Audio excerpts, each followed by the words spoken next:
Welcome to the Perfect Pairing Podcast. The cigar of the week this week is the Ferio Tego Summa Torpedo. But before we get to that, if you don't know us, my name is Chris, and I am the whiskey expert and the cigar noob. And I'm Adam, and I'm the cigar expert, but the whiskey noob. And today, as Adam mentioned, we are finding the perfect pairing for this Summa torpedo from Ferio Tego, which I'm learning the name of as Adam is saying it. And I'm excited to try it. It's a great cigar. It's a great cigar. Not that I'm trying to, make anybody have grow your own opinion, but, it's a great cigar. Oh, yeah. Well, I would hope since you're curating these cigars that you're never like, yeah, this one stinks. That's true. Guys, this week for the cigar of the week, we got one of my least favorite cigars. Yeah.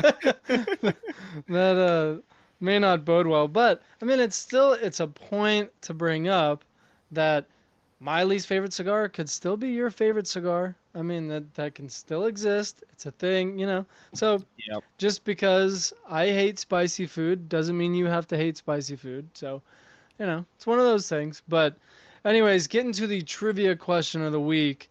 The trivia question of the week, which is a fun one for this one because there's two of them, is when do you take off the band when smoking a cigar? The band is the label, if you will. Um, some people call it the wrapper, and that gets me very confused because I'm like, well, the wrapper is here. It's the end of the tobacco, so it's wrapper. It's a band. That's a cigar band. So, when do you take off the band when smoking a cigar?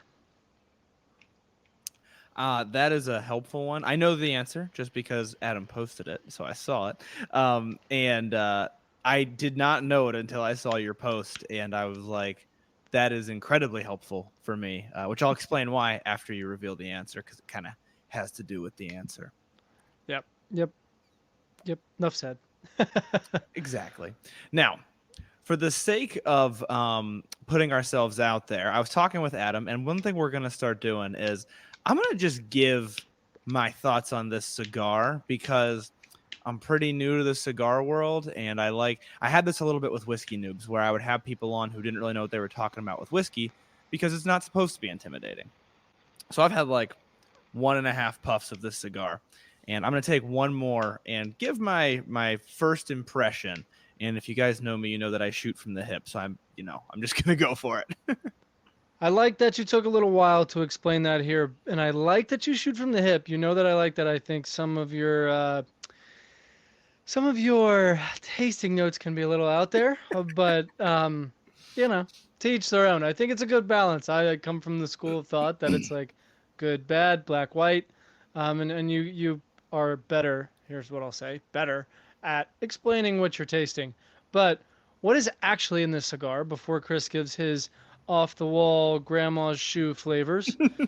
The wrapper of this cigar is is Ecuadorian tobacco. The binder is Ecuadorian, and the filler is Dominican and Nicaraguan. So really, overall, we've had some kind of extravagant cigar blends. This one's really not a crazy blend. That does not mean it can't be a unique cigar because there's way different ways to primings of different tobaccos from these different regions, ways to process the tobacco that's going to provide different flavors. So there's still complexity that can be made in here, but overall, we're not talking about crazy regions at least. Okay. All right. So, first of all, I want to say about my flavor notes. It gives me time to stall and think about this cigar. Is I love throwing crazy flavor notes out there, and I know some people are like so against that, but I like it because I like to think it makes people less afraid to just say what they're thinking. If I'm saying, like you said, grandma's old shoes, then it's like why do you need to be afraid to say caramel? Like, it's not that crazy to say caramel. But that's a little bit of my philosophy while I was stalling and thinking about how I want to describe this cigar. So my first impression of this Summa torpedo, I'm going to say that this has a nice sort of a chocolate sweet base to it that reminds me a little bit of an Oliva Serie V, but there's a uniqueness to it. I don't know what it is, but I wouldn't call it sweet. I wouldn't call it spicy. It's almost like tangy It's almost like there's a little bit of a zing, different from a baking spice or a black pepper spice, something else. That's all I've got so far. That's fair. That's fair. You're definitely not in left field on that, in my opinion. Have you retrohaled with it yet, though? I have not. I can do that next time. When you do the, or when I, well, at least when I retrohale, I do get some spice in there.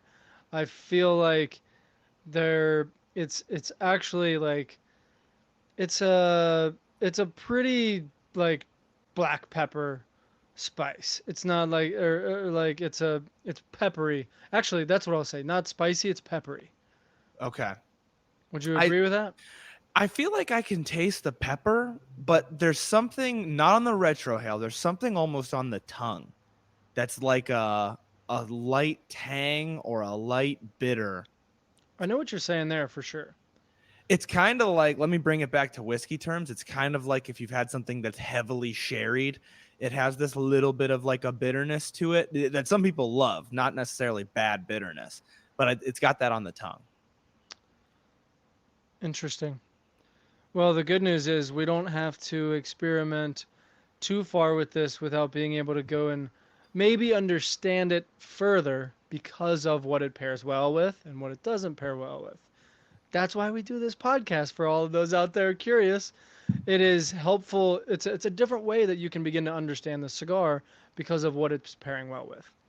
Totally. That definitely gives you new perspectives. And this week, we have one of the widest cast nets probably ever because we've got bourbon, we've got a cigar blend that has all kinds of stuff in it, and we've got peated scotch. So this is going to be, we're going to learn a lot because we're covering all the flavor spectrum. So starting off, we've got Russell's Reserve 10-year. This is a bourbon made by Wild Turkey. And I can't recall if we had it on the show before. I don't think we did. Yeah, we had it once. Did we? Okay. That's just my memory then. I actually So, think it was a highly rated pairing okay. for some reason. I think it was early on. It was early on, but I think it was a highly rated pairing, if I remember correctly. Okay. Well, good to know. Hopefully it is with this one as well. So what I love about Russell's, for those who haven't had it before, it's got a real bourbony bourbon flavor, but it also has a little bit of a uniqueness. So it's kind of like if you took a bold bourbon and then you added a little bit of spice and a little bit of a dark fruit. For me, it's like a cherry. And it just really brings the flavor. Sometimes it's a little bit too spicy for some people, though. So just beware if you don't like those punchier whiskeys. You know, I'm going to take back everything I said about you being creative in your flavor profile because a bourbony bourbon for a bourbon is not very creative. That sounds like something I would say. Yeah, This this is a cigar, it's a cigar-y cigar, man. It's tobacco-y. very tobacco-y, very, very smoky smoke flavor, you know. I say bourbony bourbon a lot, actually, and it's because there's like an essence of bourbon Hmm. that's hard to, it almost would be more like you saying this is a Connecticut, like it's your standard Connecticut flavor. That's kind of what That's I'm true. going for with bourbony bourbon. but I have said No, that yeah. before and been like, I hope that comes across the way I'm trying to Well, make it sound. I will say here's what I'll concede to as well. That is a little bit of a ex, exposing me on the noob side of the because really bourbon is a type of whiskey. Mm-hmm. So just like you're saying, Connecticut's a type of cigar. So really, like, because I think of bourbon and I'm like, yeah, there's bourbon, there's rum, there's tequila, there's whiskey. I almost Mm-hmm. put it in my own category and like in my head. So I'll give you that. I'll give you that one. Now this is. I appreciate. I know you gave me time on purpose to go ahead and experiment, Mm-hmm. but I don't have much to say besides. I think there's a play in the spice going Mm-hmm. on the pepper side. I definitely I sat the cigar down for a second and I took a sip of the Russells and I had that spice. Definitely got that spice heavy out of it. It was a little bit more abrupt than I was anticipating. Um, but it almost like mellowed the cigar at first. So I think I got to keep playing with this. What are you getting off the cuff here? I'm right there with you. I think the bourbon spice is getting amplified. The cigar spice is getting mellowed a little bit, but I'll add in this slightly tangy, almost bitter note that I get from the cigar. I'm getting a little bit more with the bourbon. I think it's because that spice isn't there to kind of cover it up a little bit. And I want to be clear, this is one of those that's very opinionated because I just happen to not like that type of flavor profile. A lot of people do. So if you do, I think you would like this pairing. I've had a ton of whiskeys that I've had to review and say, "Oh, if you like that flavor, you're going to love this whiskey." It's just not for me. Um so with this pairing's almost doing the opposite of what I would look for with this cigar, but it is doing something at least. Yeah, I I'm curious to see where this grows because for some reason I feel like I know this cigar pretty well. I've had a lot of them. I feel like the Russells is not willing to play. Is kind of how I Mm-hmm. feel. Like and I feel like that's kind of maybe where you're going with that tangy taste coming out a little bit more in the cigar. It's almost like getting the flavor, that beautiful chocolatey flavor that we were getting in the beginning, in my opinion, at least, Mm-hmm. is like gone. Yes. Like it's like the Russell came in and just disrupted everything and was like, I'm gonna mix this whole pot and like you're not this is you're not gonna understand it, and it's just like being one of those annoying people in the room. So I'm intrigued to see maybe the cigar is playing along with that. I don't know, but there's definitely something intriguing going on here that unfortunately we're gonna have to keep smoking and keep drinking to find out. You know. Yeah, exactly. And this is where I always recommend if you're trying to learn how to pair, it's really good to do multiple in one sitting, even if they're not all alcohol. They can be different things, but it helps because now we're gonna see like it's not just the way the cigar is smoking, it's the way that they're interacting. So you get to look at a totally different perspective, which is what this is about to be because our next pairing we've got is Copper and Cask's Cigar Blend whiskey, which is very different from the Russell's 10. We have had this on the show one other time. And it is a whiskey that I believe is distilled in Canada, and it is finished in Armagnac and port casks. So super different flavor from a Kentucky straight bourbon whiskey. Should give us a very different perspective on what this cigar tastes like when it's paired with something.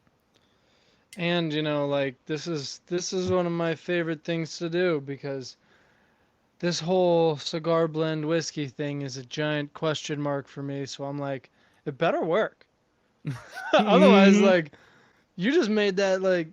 I mean, I know we've talked about it in the past before. Like, and just quick recap for everybody, there is no rules about cigar blends. It's theoretically a marketing term. You hope that company blended that whiskey to try and taste well, pair well with cigars, but that's the whole point. And if it Mm-hmm. doesn't, then you're like, okay, you just tried to get me to buy it, and I did. So what the heck? Right, right. Which, if you listen to the last episode that we had this one, man, I was skeptical about it. And then we paired with it, and I was like, okay, you did something right. Because I think it was even our favorite pairing out of the whole episode. It was killer. Yeah, I remember it doing well. And first sip, I think it's doing the exact opposite of the Russells. I'm not gonna go too early. I literally took my first sip, but it's really inviting. It's inviting the cigar flavor in. So, all right, Copper and Cask, I'll back off my whole high horse of you better prove to me that this is worth it. But The other thing worth mentioning, I realized it as I took a sip, is this is 59.9% alcohol by volume. So this is a strong one as well. that's beautiful. Right? Did That's you a just puff the good, cigar? yeah. Yeah. Yeah. Going back to the cigar, that tanginess transforms into mm, into like a hay note. Ooh, I can see that. Yeah, like a sort of a grassy, earthy type of a note. But like that chocolate's still in there. Mm-hmm. The pepper is calmed, but still relevant in the flavor profile, just not in like the burn sense. Mm-hmm. Yeah, I'm right there with you. I was gonna say it brought back some more some more cigar-y cigar notes for me. No, All right, guys, seriously I'm out of though, here. that chocolate that chocolate comes back to the forefront. There's a bit more of like no joke, like a tobacco note. Like I feel like the tobacco wasn't as apparent with that first one, and here it is a little bit more, like the smell of walking into a humidor at a shop or something. That's there a little bit more, and then the grassiness that you mentioned, that was or like the hay note you mentioned, that was a great description. That was I didn't have the note there, but I was like, there's something new here that I wasn't getting. I think that's what it was. Yeah, and the chocolatey note has some nuttiness to it too. It's like a Snickers without the caramel. I don't know Mm-hmm. what I'm not a huge candy guy, so I don't know what I'm sure there is a candy out there that's just I guess it would be a Hershey's with nuts. Mm-hmm. Like a Hershey's candy bar with cashews are in there, I think, or something like that. I don't remember. I think But they do an almond one. I don't really know, almond, maybe honestly. it's almond, Is it? yeah. um I'm picking up what you're putting down though. Definitely. It so far, I think ooh, this is tough. I think I like the cigar the best this way. And I mean, versus no pairing, obviously better than the Russells. And then with this, I think this for me is the best version of the cigar so far. I really like the type of notes that are being accentuated. That little bit of bitterness is almost completely gone. I think that's because of the base whiskey for this cigar blend. It has a little bit of like a bitterness, kind of like a little bit like a stale sugar flavor, and the two working together kind of just those cancel out. You don't really get that very much from either of them, which I'm really liking. yeah, and I think a weird thing that's happening is it's bringing that proof down to a very approachable, almost unnoticeable level. Like you would not know that it was that high. Like Right. I honestly, it's like 100 proof right now. Yeah, I mean, big maybe time. even less. I feel like I need to really rinse out with water before we jump to the Ardbeg because it's only 46% ABV. So I don't want that one to taste like water. So I'm like, I'm going to have to rinse out pretty well. Yeah. I'm gonna rinse my mouth out too, real quick, right here with my cigar. Mm-hmm. Mm. What better way? So, Before you get into the next one, okay, I know you were about to start something, but here's what I want to note because go for it. Ferio Tego out there, you may have not heard of them a whole lot. You probably it's hilarious because this happened pre-episode with Chris. You Mm-hmm. probably have heard of their owner, Michael Herklotz. He's out Mm-hmm. there. He does a lot of content, big in social media, big on education. That's why, we decided to have this cigar on, and he was excited to be a part of this program of the Cigar of the Week. But also, he's not just a personality. He makes great cigars. I mean, look at that burn line. I'm doing it here for the side camera for everybody out there. Um, but the burn line is clean, and I unfortunately put the cigar down for a little too long in the beginning when I was pouring and getting resituated, and so that I, just kind of bumped the ash off, and I was like, it's unfortunate. You don't get to do the first ash test, where the first ash is really the one that's going to tell you the construction. Then after that, sometimes it falls, but I ashed, and this is theoretically the second ash, and it's Mm-hmm. holding so clean. Very, I mean, you can tell where I knocked it off, and it's still even all the way through. I mean, say what you want about, if I know Chris, you're like kind of half and half on the flavors. I mean, it's a very well constructed cigar. Oh, absolutely. And like I said, the flavors are more of a subjective thing.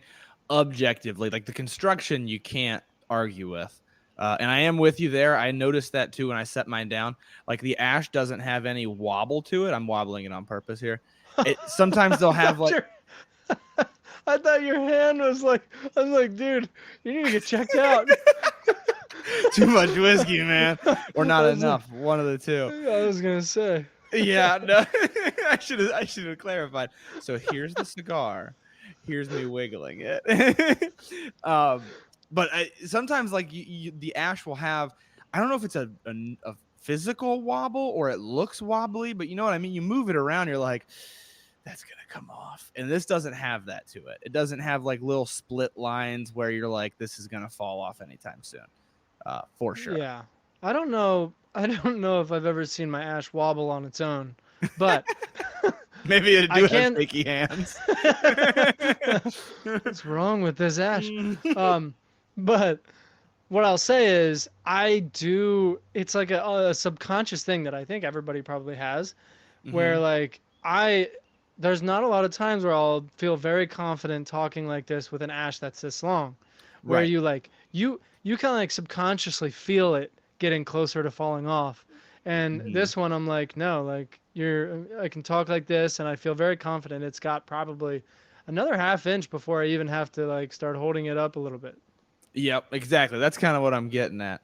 But yeah, maybe I do have pretty shaky hands sometimes. So you know. All right, That let's get into pairing number 3 because I'm so excited. Okay, this third pairing we've had before. We've had Ardbeg 10 year. So what has happened before is with an Isla Scotch with a really heavily peated Scotch on one other pairing, we had it just not even taste peated, not taste harsh, taste like the most approachable Scotch you've ever had in your life. And I'm so excited to see if this Summa Torpedo does that or does something totally different because so far the peated Scotches have been the most unexpected what is going on for me in this podcast, I would say. I'd have to agree. I as a not big fan of heavily peated scotches. Um, I'm always hesitant. I'm always, I'm learning that game, and I I have a hard time because it's the whole coat the tongue thing with scotch, and I'm like, I feel like maybe I'm not getting enough though if I do that. Like the cigar is just gonna overpower if I just wet my tongue, so I have to get a little bit more. So Mm-hmm. it's a game that I'm still learning. So I'm excited to dive in. Yeah, yeah, and peated scotch it can be an acquired taste for some people. It can just be not somebody's taste. Like for some people, it's just very divisive. They're like, "No, I'll never like it," and that's why I was so excited when it all of a sudden was approachable. I forget what cigar that was with. I'll have to look while we're pairing here, but that's why I'm like interested to see what happens here, because that was I think I expect after a few pairings I expect there to be oh this note got stronger, this note's completely new, we've had a couple ultra pairings, but I would never have expected oh this peated scotch doesn't taste peaty anymore. That was like completely wild for me. Yeah, I'm with you on that. Um, Interesting little play here. I think it's working. I can taste the Ardbeg in the cigar. Like it's not often that that happens in a pairing where you're literally like, I took a puff and I felt like I just took another little sip while I Mm. was puffing the cigar, but it was in like the back of my mouth, and that in that regard, I feel like even more than that, it is changing the cigar dramatically. Yeah. I don't think I was getting anything out of that cigar that I'm getting now. Mm-hmm. Um, but then you go back to the Ardbeg after you take a puff. I do think the peatiness up front is gone, Mm-hmm. but then it hits right at the end, which is really weird. It's almost like the Ardbeg is like affected for a second, but not enough to actually last even for your whole mouth to understand the flavors. Then the cigar flavor just goes away, and you have Ardbeg. 100%. You took the words right out of my mouth. It's like that first sip, you almost couldn't even tell it's a peated scotch. And then, like, you swallow, and the finish, it's like, boom, that peat is right back. Like, all of a sudden, you taste it again. Totally agree with you on the cigar, too. Very different. I don't even know how to describe it yet because I've only had a couple of puffs, but something weird is going on with it that I'm liking so far. It might be the earthiness of the Ardbeg. You know, you've got that like almost leafy, earthy type of a flavor might be coming over to the cigar a little bit. So I haven't really nailed that down yet, but I so far this is very playful. There's a lot going on between these two. Yeah, this is one where if you sit down, like I could picture this pairing right here. You sit down, and you're probably with like a couple buddies, maybe your wife if she's pairing with you, like I'm lucky enough to have. I mean, not right now, she's pregnant, but cigars and whiskey pairing doesn't really work in that moment. Yeah. But um, the like you're sitting down there with your buddies and you're like doing this together, and you're talking about it, and you're there for a pairing kind of Mm-hmm. experience. You're there to talk about it because I don't think you like if you were in a setting where you guys are sitting down and you're talking about, say you're with your work buddies or something, right? And you're like going to talk about a project, everybody would be distracted by this pairing. Mm-hmm. Everybody would be like, "Hold on. We'll get back to, the project or whatever's going on. Is anybody getting a whole like lot of craziness going on in this like play here? Can we talk about this for a second? Like, because Mm-hmm. it's just so noticeable. Some pairings you would never realize really what's going on if you didn't consciously think about it. This is one, at least if you knew Ardbeg and you knew the Summa torpedo, that you would be like, okay, yeah, I get it. Mm-hmm. Yeah, I like you would be thrown off just like we are. Here's a trick of the pros for you that I came up with because you said that. If you want to win poker, give your buddy this pairing and play him in poker He because won't they'll be be focused. off their game. Yep, exactly. When you said that, I'm like, because I like to play cigars while I smoke cards. No, I like to play cards while I smoke cigars. Whew. It's been a long day. All right, it's been a long day. Fair enough. Fair enough. Yeah, but that's where my mind went. I'm like, yeah, I would be really bad at cards, and I'm like, hey, you can use that to your advantage. I think overall, what I'm going to say about this last pairing, and I'm going to leave it here, is they play quickly, but then it goes away. Mm-hmm. Because I didn't have a sip of the Ardbeg for a second, and I went back to the cigar, and the cigar was back to the beginning. So I think like they're like hesitant. They're like winking at Mm-hmm. each other from across the room, but they're not really ready to dance yet. Like Yep. I think they both interact pretty heavily right away, and then it's like back to where it was, which is really weird. Um, but it's also those types. I think I've mentioned this before. They kind of leave you wanting more, where you're like, now I want to puff this again because I want to understand what's going on here. So once again, just reiterating, this is not something you'd want to do if you were trying to focus on something else. hmm. Real quick, while I'll let you go back through because Okay. I believe this one's going to be a diverse rankings, ratings little system here we got going on. Um, Mm-hmm. I did go back to the Russells. Um, that it definitely does have that spice at the end. I don't. It's unavoidable. I think it's just that's what it is. And if you like that, that's great. It's kind of like the tanginess we were getting in the cigar in the beginning, and you're like, if you like that, that's great. It's Mm-hmm. kind of like that's not really my thing, but I love the beginning. I'm just not a huge fan of the aftertaste of Russell's right now.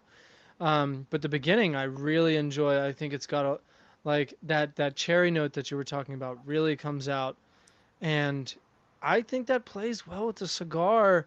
But it's like the beginning, and it's like the Ardbeg is like the beginning, and there's maybe this cigar is a little stronger than we anticipated, Mm-hmm. and I feel like there's probably if we could have Michael on here and he had these pairings with us, Michael Herklotz for everybody out there, not just like our buddy Michael. Our I'm buddy just bringing Mike. over. Yeah. Hey Mike, come over here. No, but if Michael Herklotz was on here having this whole pairing experience with us, I think that he may be able to plant something now and say, well, we got creative with the primings here. We got creative with primings, by the way, is different timing of when you take the tobacco plant off of the leaf and a lot of different there's a plant on one side of the farm and you take that one off before the other side of the farm and different layers, and there's a whole lot. I mean, it goes up to like, I've heard up to 8 and I'm sure it goes higher. But like you can Oh. have the same crop, same, so there's 3 layers to a tobacco leaf, the Viso, Seco and Ligero, not necessarily in that order. Um, but like there's those 3, but then you could have, like, this could have been Viso from this farm, or from the farm, but it was priming 1, and it's Viso from the same farm, but it's priming 8. Completely different flavor because it had more sunlight, more, so complex. Like that's why no 2 cigars are like ever the same. Mm-hmm. But then you flip that on its head, and that's why it's incredibly, impossibly impressive that you can have a cigar taste the same for years and years and years. Like Yeah. quality control is impossible. I have no idea how they do that. I'm starting to, come out with cigars and stuff like that, but I am in no way sitting here calling myself a master blender. Um, like that whole process of creating the same cigar for years. I mean, think about some cigars that have been out for 20, 30 plus years. Yeah. It tastes the same as it did in the 90s and 80s. How is that possible? I have no idea. You have that same thing with whiskey where it is just mind blowing. It's like, how hydrated was the corn that's in the mash bill? The trees that you're using to make the oak, where is it at in the warehouse, and what type of weather? Did you get a cold winter or a warm winter? Like it's crazy that they're able to do that quality control on both of these, because these are both products that take years to make and have so many variables in them. It's mind blowing. Yeah. And I did get a chance to run back through, but I wanted to say before I forgot, let's bookmark that primer thing for a trivia question, because I've never heard of that in my life. That's a good one. So everybody, just forget that you heard that if you're listening. Well, I feel like maybe some of these trivia questions, you get rewarded if you hang out. You know, like Fair enough. There's a reason to listen all the way through. And if nothing else, that reason could be that we give our ratings and our rankings. Because I feel like, let me know if you feel the same way.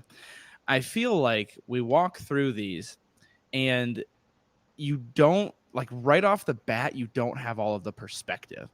And then after you get all 3 and go back through, it's way easier to do the ratings. Trying to do the ratings right in the beginning, very difficult. But when I go back through, now I get it. Like, it clicks because you have all that perspective. I 100% agree, and it's, yeah, you get these expectations, you get the ground level, and then you go back through knowing what it can be, what it has been, what it changes to, and then I feel like you're more open the second time around. Mm-hmm. Even especially on something that didn't really work the first time, you're like, okay, like, let me see what this is like, and it's just really an open mind rather than I'm anticipating this to be spicy or Right. light. Definitely. Now, with that being said, I am willing to walk through my rankings here if you have yours. Do you have them ready? I'm ready as well. So I'll just do the rankings pretty quick. I had in third place Russell's Reserve. And then, and this is one that changed when I went back through the order, I had Ardbeg in second, and then I had Copper and Cask Cigar Blend in first. Okay, I had the Copper and Cask sitting at first place. I had the Russell's Reserve at 2, and I had the Ardbeg at Ooh. 3. All right. Going Go going ahead. going back through that Russell's, I just enjoyed that it was playing more. I think it's one that I honestly I might sit here after the podcast and dive into heavier. Like Michael Herklotz is a complex guy, so I'm not surprised that his cigar is a complex cigar. Like he's like a stoic guy. Like he's, you can tell if you watch any of his videos. Like he's always he's the best dressed man in every room he ever walks into. Like he's like such a complex guy in a good way. And so I'm like, I think it just takes a little unraveling. And I Mm-hmm. think that's what happened with the Russells for me. And I think there's a little bit more unraveling to do. But I think as I unravel both of them more and more, it's just gonna kind of get better and better. Okay, that's a good perspective to have. I am going to tell you my ratings, and then you're going to let me defend myself after you give me yours. So I have Russell's 10 at 3.5. I have the Ardbeg at 7.5, and then I have the Copper and Cask at 8.1. Dang. My boy Russell's hurting, man. I think that's the lowest we've seen to date. It may be. It may be. Okay. Well, I guess no, I've got to go top down. Otherwise, I'm gonna get confused. Top Mhm. down for me was I've got my copper and cask sitting right there at 8.2. I've got the Russell's Reserve 10 year sitting at 7 flat. And then I've got Ardbeg sitting at 6 flat. Okay. All right. So we're pretty different on this one. We are, here's yeah. here's my defense. Okay. The Russells, these are subjective, guys. And the Russells for me made this taste like the worst version of the cigar for my palate. And once I got the perspective of the others and then drank water and then just puffed the cigar, I was like, oh, this tastes a lot better than it does with the Russells for me. Like I said, it was really accentuating the flavors that I did not like in the cigar. Whereas the other two, it was the complete opposite. I was tasting all the stuff I wanted to be tasting. And so for me, that was a great example. I love Russell's Reserve 10 year, by the way. And I like the cigar quite a bit so far. And it was a perfect example of a pairing just doing the opposite of what you want it to do for my palate. It was just like everything about it I did not like the way that they combined with each other. No, that is fair. And it's a great point, a great example of how big that we can disagree and flavor Mm-hmm. profiles, palates, personal palates are a big deal. Like it is I always use the reference and I'll use it a million times and you guys get tired of it, but I want it to be seared into your brain. It's just like food. I do not like spicy food. So if I was rating Mm-hmm. food, I would do it like a 1 or a 0. If it was some like 5-star chef made me something that was too spicy, I'd be like, why am I going to eat this? I don't like my tongue on fire. Not a fan. Like Mm-hmm. that's just my opinion. But you may give it a 10. Same thing is happening right here. That little tang that Chris was talking about, I kind of like it and I thought it morphed into a good thing with the Russells. Mm-hmm. The reason why it went up for me is I felt the Russells started to play more at the end. Mm-hmm. So we were looking at it from two different sides on a pairing perspective too. You were looking at the cigar because you know Russells, and I was looking at Russells because I know the cigar. And I don't disagree with you that it arguably played the most. Like the most was kind of going on. Just for me, it was the most that I did not like. It was in a direction I did not like. You guys stop playing. Get Yeah.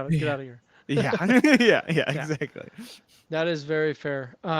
So I was hoping that I was going to be at a great point to give a great example of this. But by the way, third ash going on here, rolling nice and solid, no breaks, and I just rolled it off in the ashtray. Stayed. That's when you really know the construction's crazy. Is when Hmm. you roll it off in the ashtray and the ash doesn't even fall apart. The ash is like just rolls down the side and is the same.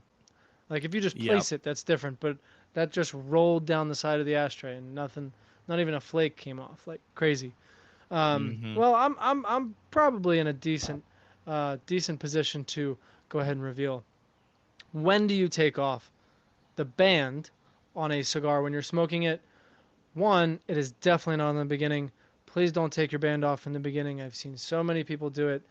There's multiple layers to that. The first one is because you can damage the cigar. I mean, how many times do you try and take it off and part of the wrapper leaf of the outside of your cigar comes off? That is the worst thing that could ever happen because then your entire smoking experience is going to be ruined. It's going to be like drinking a Coke or drinking a drink with a straw that has a hole in the middle. You're like getting that air. right? And by the way, before you explained this to me, I did that with almost every cigar. And I was like, why do they make these so hard to get off of here? I always tear the cigar. I didn't do it in the beginning. I just did it too early and it would just rip the leaf like right off. Right. And that's a great segue. When do you take it off? You take it off when you're smoked down to the band. You want to get as close as you can to that band, obviously, without smoking the band. If you do smoke the band, you're having too good a time and probably too much whiskey. Um, Yeah. so it's happened to a lot of people. Guilty as charged. Yeah. But the reason being is the the heat from your cigar while you're smoking it, will loosen up the glue. It's actually not glue. It's called vegetable pectin. So it's food grade. So cigar cannot be more organic. But glue would change the flavor profile of your cigar if you were heating up glue and smoking it. So it's kind of, once I tell people that, they're like, that makes a lot of sense. I'm glad they don't use glue. Yeah. But it heats up that vegetable pectin to where you can go ahead and peel it off. And look at that. Boom. So easy, so simple. You can save it. What I used to do when I first started in cigars is I would, if I loved a cigar or honestly, if I hated it, I would take that band and I would, on the backside, it's usually just blank white, I would write down like my rating. I'd write down like Oh. 10, like amazing cigar, uh, medium bodied. Like I would write a little note and then I have like a little treasure chest where I would just like store them all. Now, how many times did I go back? Not very often, but I did sometimes when I was like, I want a cigar for a special occasion. What's one that's blown my mind in the past? And boom, what I would recommend if you are a collector and you just want to collect every cigar band, have a special little like desk drawer where you keep all your bands that you actually put notes on. Keep all the note bands in one spot and all the not ones in another spot. But yeah, I that's when you like take that. the band off of a cigar. And if you used to rip the leaf of your cigar every time, like me, that is very helpful. Shame, That is shame. I'm so just kidding. helpful. Yeah, you spent Oh your yeah. hard-earned money on a cigar. You guys, you don't want to ruin it. The other side is, if you take a cigar wrap band off in the beginning, it just disrespects the cigar company. Like in the cigar world, the etiquette. This is getting a little like crazy, and some people are like, "Oh, okay, whatever." But it's if you're enjoying that cigar, you want to show it off. Hmm. You want people. I do it all the time. I walk into a cigar lounge casually. I'm not thinking about it, but you see what other people are smoking, Hmm. and you're like, man, that one looks pretty good. Why does it look pretty good? Well, the guy probably is about halfway through his cigar, and you saw the wrapper or the band, and it looks cool, and everything. You know, he's having a good time, all that, whatever. Yep. Um, Flip side of that, super high level.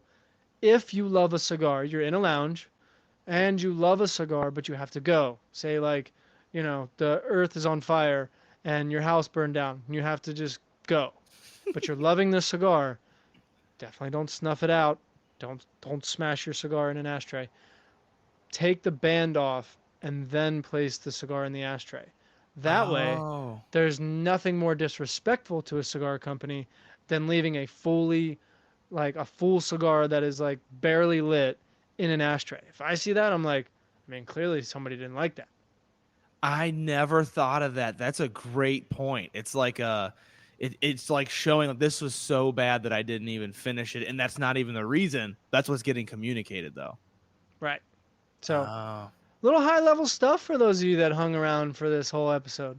A little high Yeah. level etiquette there. I might toss it in some trivia questions to make That's a sure, good you know, trivia. I like that. the people that aren't as dedicated as you guys out there right now, they can get a little piece too, but you guys got it first. They gotta wait for it, yeah. Yeah, there you go. Dang. Well, that was a very interesting episode. It did not go how I anticipated. I actually thought this Yeah. lineup was just going to be bang, bang, bang. Very clean. The Ardbeg I was a little hesitant on, which, Hmm. got the lowest for me. So maybe I was Yeah. right about that. Makes sense. But Chris, man, cheers. Till next Hey, time. cheers, man.